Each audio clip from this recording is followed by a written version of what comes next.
As a flashlight enthusiast, I really enjoy the artwork of lights. I like lights that look different than normal. So, for example, this is my favorite Ray Triple Dawn. It's been custom carved with a lunar pattern for the Lunar New Year. One of a kind. There's nothing else like it. It's done by hand. This is the kind of stuff that really gets me going. So when a production light tries to do something unique or interesting, I love it. And this Mateminco flashlight really takes its design cues from flashlights of almost 1 century ago. Welcome back to Schul Lights. This is going to be a really easy and quick review because you're going to know whether you're in the market for this or not. This light has a really unique look, and the reflector is really unique looking, and even the emitter is it's a really large, flat, compound emitter. So it's like you're going to take a look at it and go, I like that, or I don't like that. In my case, I do like it, and if you tighten the switch here, you can see, let me turn my video lights down a little bit, that it's got an illuminated light on the back button there. Got some very cool old style styling, but with new technology and features. Let's quickly take a look at the box. So it comes in a box like this, and when it folds it open, you've got a cutout from where the flashlight was. Comes with a charging cable because this flashlight does include a little charging port on the back on the opposite side from where the button is. So there's a little flappy doodle. Tuck that out of the way and you got yourself a USB-C charge port right there for charging in the light. Now, I don't really love USB charge ports. Well, let me state that differently. I don't use them. I love having them. They're awesome. But I don't use them very much because I'll just take the battery out and charge it in my SkyRC 3000 charger. However, you're going to see later when I get to the battery section why it's so important that this light has this port here. Hint, there's a custom strange battery I can't charge except in the light. So anyways, I'll show you that in a moment. But let's go on and talk about the ergonomics and the UI. So it feels really great in my hand. The light is clearly made out of some kind of aluminum alloy. It's completely lightweight, but it's got a shine to it. It just got it looks like a Cylon from Battlestar Galactica. I just love the look of it. And the beam is actually not as floody as you might think. The beam is kind of tighter than you might think for a emitter that large and for a reflector that wide open. So I was a little surprised about that. So this is a really good, I'd say, all-arounder light. The only chink in the armor to this light, if you will, is that the emitter is on the greenish side, and it's definitely coolish as well. Cool for me. But if you're not a tint snob, I think the rest of the package is phenomenal, and let's take a look at it. Okay, quick look at the UI. So it's one click for on. Let me get a good focus there. And then it's one click for off. So that's a good UI there. No hold for turning off or anything like that. Now, when it's on, press and hold and it ramps up. And when it gets to the top of the ramp, it will flash like that. Now, it stays at top of the ramp until you let go and click again. Then it'll come down the ramp and it'll flash at the bottom. There you go. So this will not go up and down when you hold down. So when you get to the top, you have to let go and press again. Now, it does have a shortcut to Moonlight and a shortcut to Turbo. So for example, if I'm in the middle of the ramp, okay, we'll just go right there. If I turn it off, there is mode memory. So when I turn it on, it resumes where you left it. But if I turn it off and press and hold, we go to Moonlight. So there's Moonlight right there. However, if I turn it off and tap again, it'll go to the last memorized. So that's awesome. So the Moonlight shortcut doesn't invalidate the memorization of the last mode. Now, if you double tap, you go to Turbo. Click once to exit Turbo. If I tap off, I can show by clicking twice from off, we go straight to Turbo. So there is Turbo from off and on with a double click. There's also a hidden strobe. So if I turn it on and triple tap, 1, 2, 3, you go into strobe. One tap will exit strobe just like one tap exited Turbo. And lastly, there is an awesome feature which is voltage check via a 4-click. So turn it off, go 1, 2, 3, 4, and it will flash 3 space 1, 2, 3, 4, 5, 6, 7, 6. So we are at 3.6 volts on this cell right here. 4.2 being the top, 3.0 being empty. And one last feature is it has an electronic lockout with a 5-click. So if you go 1, 2, 3, 4, 5, it will flash twice to confirm that's locked out. Now when I press the button, it just flashes once to confirm that's locked out. And the button will stay lit. You can mechanically lock it out by unscrewing the tail cap a little bit, and that light would be off and the flashlight won't function. If I tighten it back up, the light goes back on, but when I click it, it will then operate because the electronic lockout has been disabled by the tail cap being unconnected. All right, let's talk about batteries and charging. So it comes with an included battery. Show it to you right here. It is a 21700. It has no charge port on it because, of course, there's charging built into the light right here. There's a good shot of the driver and the tail end with the spring. Okay, now this 21700 is awesome, but you get the choice to purchase this. Mateminco sent me this as well. This is the optional, are you ready for this? 1500 size cell. Now a little bit of education about these numbers. When we talk about a 21700, what that means is that the cell is 21 millimeters across and it's 70 millimeters long. The extra 0 on the end, there's some argument about it, but I believe the extra 0 indicates that it's a round cell as opposed to a battery pack or a square cell.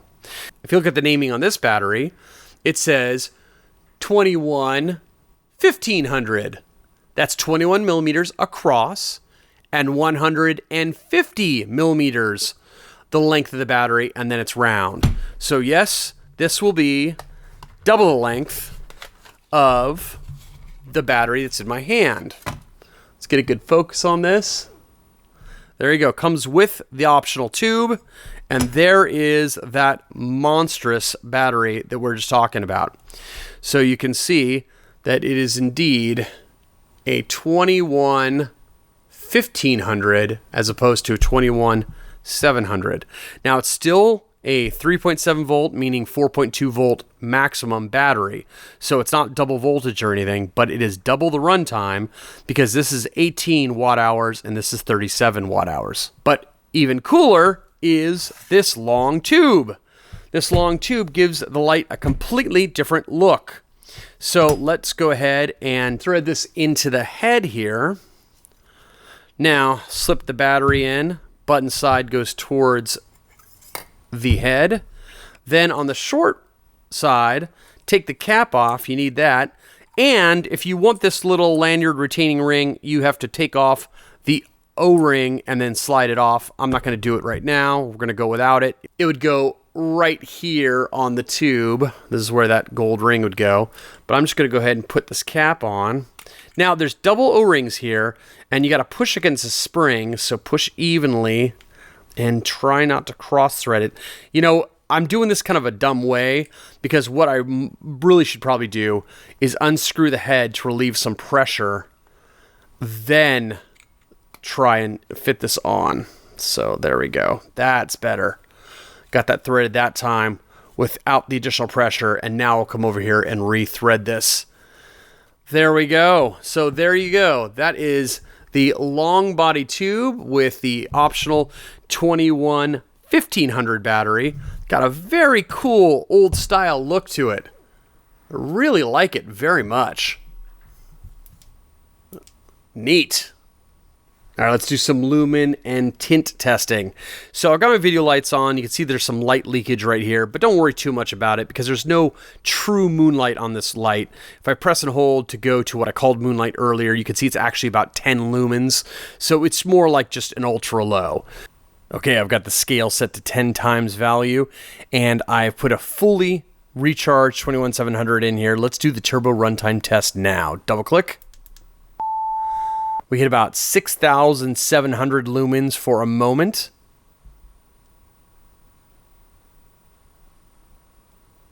Okay, we're about 10 seconds in. Still over 6,000 lumens. That's really awesome.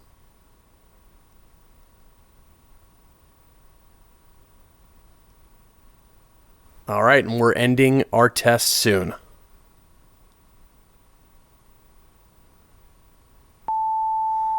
Well, there you have it. We're still just around 6,000 lumens.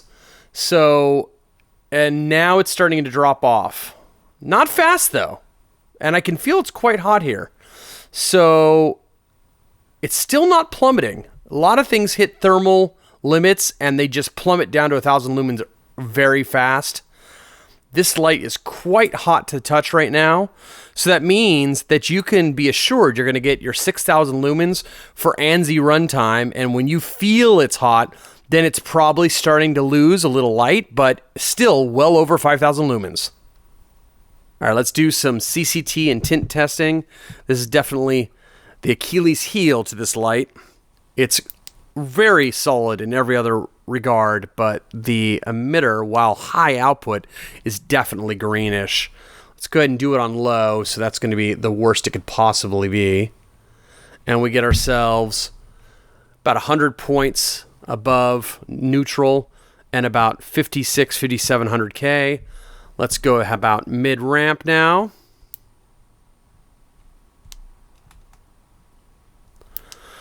And we're about 5,500K and even greener at 132 above. Now let's go to turbo. And we are 5,600K and 122 above neutral. You can also see it's a low CRI emitter. So this emitter is all about output and efficiency, 4,000 lumens on turbo. We're out here with the Mateminco FT03. Let's see how it does on these targets. I want to remind you that this tree right over here is 20 meters. Not this first tree, but the second tree is 55 meters. And then the row of palm trees in the back is 150 meters. Let's go ahead and turn it on to a low kind of part of the ramp. This is not the lowest, but this is a low part of the ramp, just to see how this light does on low. You can see it's pretty throwy for what it is. All right, now let's double click to turbo, and that's 20 meters. And then over here, 55 meters. And then way in the back, I'm definitely reaching those trees out at 150 meters. As a flashlight enthusiast and reviewer, sometimes I have a gut instinct one way, and then I have to think, what does my audience care about? So my gut instinct is that I really like this light. Yeah, it's not enthusiast grade as far as the color of the light it's emitting, but there's a time and place for just light, like, not really the quality of it. And I think that the look of this light is just so much different than other lights I have on my shelf that this is going to earn a place on my shelf near other lights. Would I have bought this if it had not been sent to me by Mateminco? I do think so. It's an inexpensive light and it's got such a unique look.